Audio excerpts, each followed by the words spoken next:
talking about Christmas, somebody decided to take a little lump of coal and roll it in Yeah.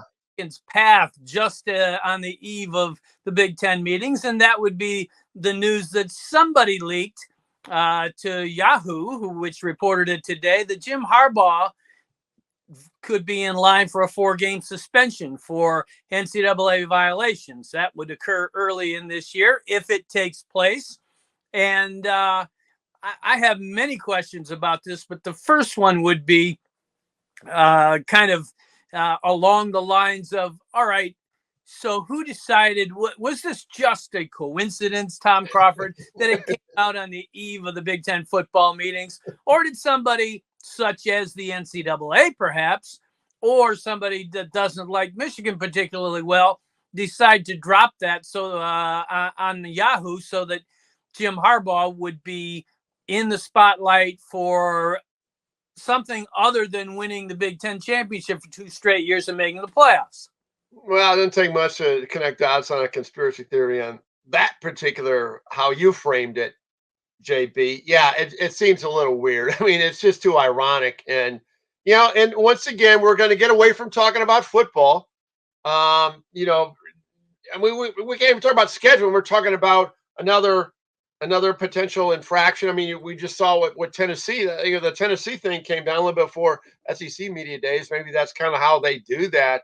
Although Tennessee seemed to, 200 violations, that were pretty significant versus, going down to the brown jug and buying a couple burgers at an inappropriate, no recruit interaction COVID time, and then I guess not being enough forthcoming warrants a 4-game suspension.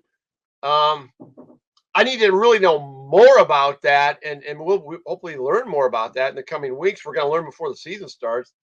But bottom line, JP, if Jim Harbaugh is indeed suspended for 4 games, these first 4 games, what kind of an impact does that have when you really think about it? I mean, not to diminish the head coaching responsibilities, but when you have the depth and talent of this particular team at this level, the highest I've seen since I followed Michigan football, going against that 4-game schedule that we've talked about in the past. I mean, you could have a video coordinator be the head coach. You could have a GA, a quality control assistant, coach that team, and you're still going to go 4-0. So it doesn't have any impact on that, but it will potentially have impact. What is a suspension? And we're going to have to learn this. When Jim Harbaugh is suspended, does that mean he goes away from the program completely? That can have residual damage because you're taking him away from building this team towards the tempo of midseason when they're going to have more challenges. Yeah, I think that's true. But again, we got to find out what exactly that would mean if in fact it happens. So let's frame this up a little bit more broadly, because you mentioned, and our own EJ Holland put it this way, Tennessee, 200 violations, including paying players, and they get a slap on the wrist. But you're talking about buying a couple burgers for visiting guys and possible 4-game suspension. Now, they will quickly point out, hey, that's not what this is about, because it's, all those, the which included the potential buying the burgers and watching guys in practice on Zoom or workouts that they weren't supposed to be looking in on. They're all secondary violations. They wouldn't have gotten anything really. Right. Okay, don't do that again. Right. But then what the NCAA supposedly alleges by those that are close to it is the fact that Michigan didn't represent itself properly in charges, and that Harbaugh wasn't as above board as he should have been in saying initially, supposedly, that he didn't remember the incidents. And so here you have in the NCAA one of the most feckless, impotent organizations in the history of anything. And but when they think they have not been dealt with, in complete honesty, then they're going to try and get after it if they think they know something. Because for years, for decades, you've got the Alabamas, the Ohio States, the USCs getting away with murder before the NIL came along, and they said, okay, it's okay for you to pay these guys. But that, I mean, there's a level of hypocrisy that I could see Jim Harbaugh understanding about the NCAA and would want to make him dig his heels in against this kind of pushback. And then you've got the NCAA when it finally thinks it has something that if somebody, they know something and somebody's not being totally forthcoming with them, then they go into aha mode. Yeah. You're right. All good points, and that's the reality of it. The cover-up's worse than the crime. No matter what the crime is, it's always you're taking the worst option. And here's the problem that I have with all this stuff. The University of Michigan athletic department. These last 4, I am so fatigued on Michigan doing things the wrong way as an athletic department, or doing things that cause it to linger, or makes the old Canham thing, make a 1-day story be a 3-day story, a 5-day story, whatever. And it's just like, I wish that you could just bite your lip on some of this stuff. I know, and I'm talking about, he was irritated with the fact that of being accused of this, and so he's not going to admit that he's wrong. And I understand getting annoyed to that point, but when it hurts your program, and this doggone athletic department is in the news way too much, and this is where you got to look at Ward Manuel. Under Ward Manuel right now, there's a lot of crap that's going on, and that's under his watch, and that's the part that fatigues me more about anything right now. Michigan is on the brink of potentially the best football season they've ever had in their history, as far as depth, talent, opportunity to cash in, finally getting something that they haven't had, a whole national championship since the 40s, a whole non-mythical championship since the 40s. Okay, they haven't had that, and then you have this come up.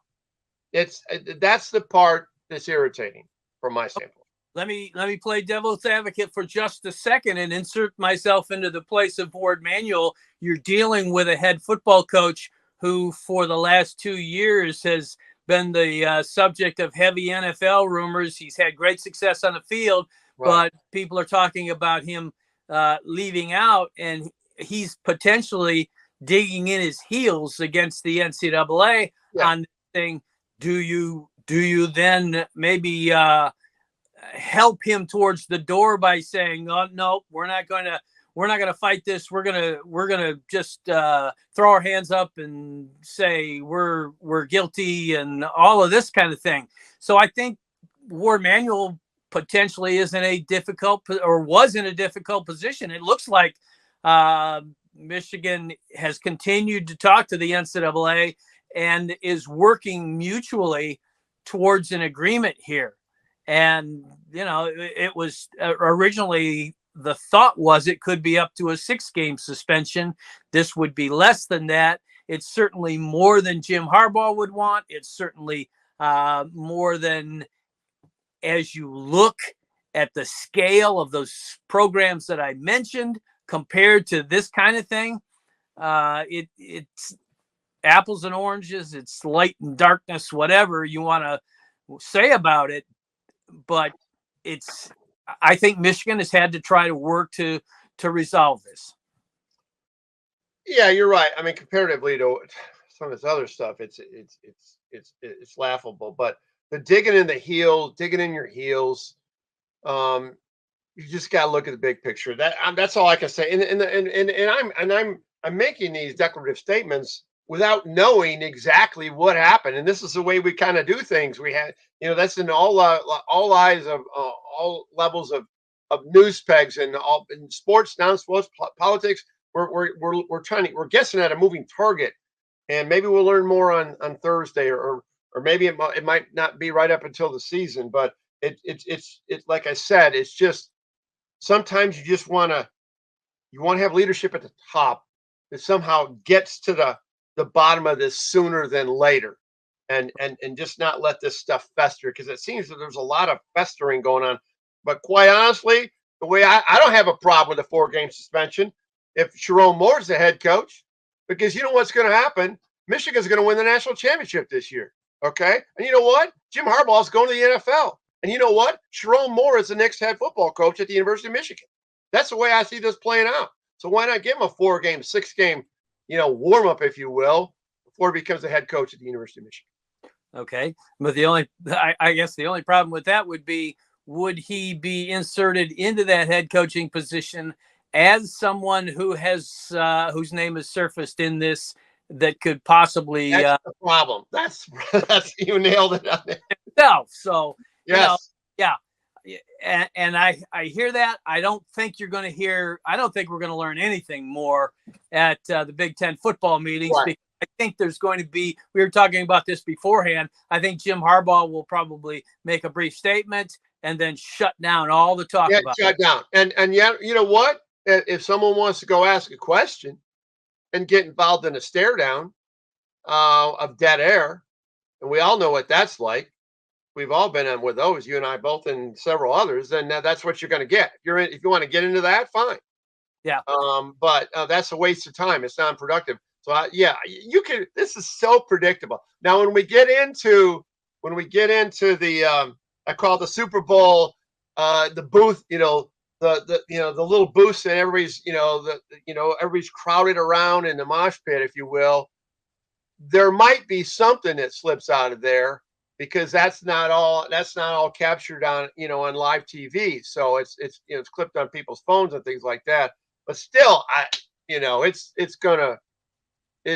don't think I think you're exactly right. It's going to be a declarative statement right up front, and then that's it. Yeah, and I think the declarative statement would be basically he's there to talk about football, and he talk about other things, and that is because he's not supposed to talk about this. Thursday at 12:15, when Harbaugh's in front of what we call the general set, or some people call the general session, where everybody's together on the Big Ten Network, it's going to be grabbed by everybody. That's what we're going to see. What you just described. I can vision that right now.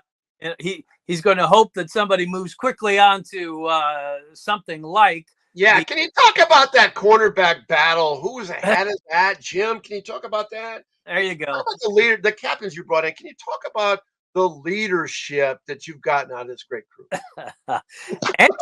That's a softball question, baby.